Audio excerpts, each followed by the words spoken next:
think the way in which I've thought about it in relation to myself, without knowing that it sort of falls under this term of invisible woman, is in terms of the concept of beauty, and as a woman, our looks being so much attached to potentially the status that we're given, opportunities we're given, how likable we're seen as.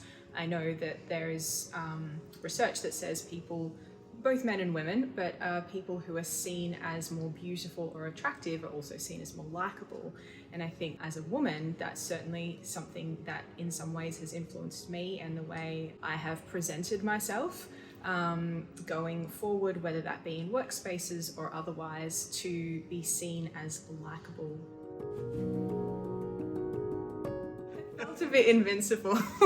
I mean, I'm 29, so I think still at this point I feel a bit invincible. But that said, I do feel like I've seen other women, now that I do stop and think about it, who have become more invisible as they have become older. In some spaces, I have seen women become more invisible in some ways. When I think from a cultural perspective, I'm of Greek background, and traditionally women have taken particular roles that might mean they have become more invisible in other spaces, like in the workforce, for example.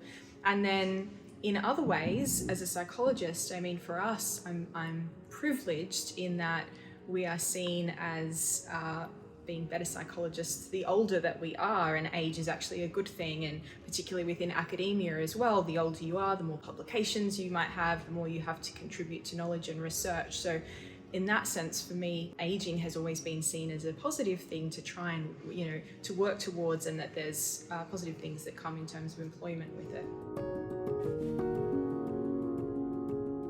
Yeah, absolutely. And not even necessarily just women who are in the older, I guess, age bracket, but those women who are even in their 30s and 40s and starting to become more aware of their aging and what that means for them.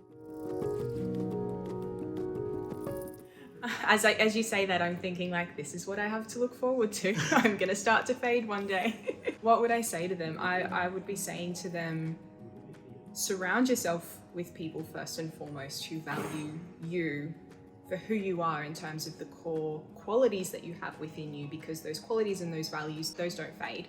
They're always with us, and we always have choice and agency to continue living our life by them.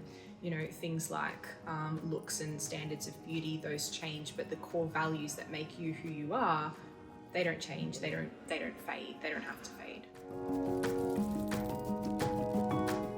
I would say to her, you are loved and you are valued because of the person that you are, not because of looks, not because of age, not because of anything else that defines you, but because of the qualities that make you you.